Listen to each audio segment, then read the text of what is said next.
కర్నూలు జిల్లా ఆదోని రాజకీయాల్లో భీమా ఫ్యామిలీ చుట్టూ జరుగుతున్న వివాదం ఇప్పుడు హాట్ టాపిక్ అయింది. వైసీపీ మాజీ ఎమ్మెల్యే వై సాయి ప్రసాద్ రెడ్డి కుటుంబాన్ని వారి నాన్న భీమిరెడ్డి పేరు మీద ఊర్లో అందరూ భీమా కుటుంబం అని పిలుస్తుంటారు. ఆదోని మంత్రాలయం ఏరియాల్లో ఈ ఫ్యామిలీకి దశాబ్దాల కాలంగా గట్టి పట్టుంది. సాయి ప్రసాద్ రెడ్డి సోదరుడు వై బాలనాగిరెడ్డి ప్రస్తుతం మంత్రాలయం వైసీపీ ఎమ్మెల్యేగా ఉండగా, మరో సోదరుడు వై సీతారామిరెడ్డి కూడా వైసీపీలో కీలక నేతగా ఉన్నారు. అయితే గత ఎన్నికల్లో సీన్ మారింది. కూటమి తరఫున బీజేపీ అభ్యర్థిగా పోటీ చేసిన డాక్టర్ పోదల వెంకట పార్థసారథి గెలవడంతో అక్కడ పాత రాజకీయ లెక్కలన్నీ మారిపోయాయి. పార్థసారథి ఎమ్మెల్యే అయ్యాక గత 5 ఏళ్ల వైసీపీ పాలనలో జరిగిన భూకబ్జాలు, అక్రమ మైనింగ్ పై గట్టిగా ఫోకస్ పెట్టారు. దీనివల్ల వైసీపీ నేతలకు, వారి అనుచరులకు ఇబ్బందులు మొదలయ్యాయి. ఈ టైంలోనే మంత్రాలయం నియోజకవర్గం పెద్ద కడుబూరు మండలం నెమలికల్లు గ్రామానికి చెందిన వీరేష్ అనే వైసీపీ కార్యకర్త చేసిన వీడియో ఇప్పుడు సోషల్ మీడియాలో సెగలు పుట్టిస్తోంది. బీజేపీ ఎమ్మెల్యే పార్థసారథికి వార్నింగ్ ఇస్తూ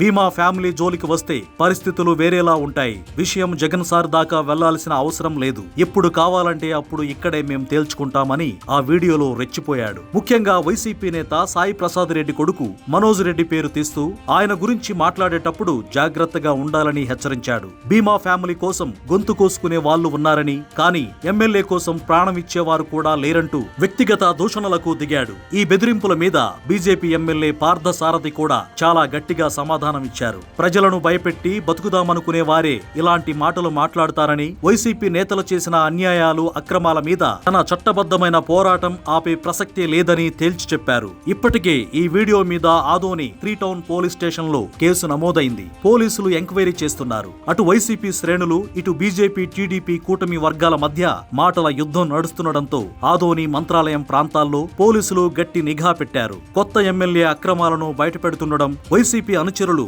ఇలా హెచ్చరికలు చేస్తుండడంతో అక్కడ వాతావరణం బాగా వేడెక్కింది.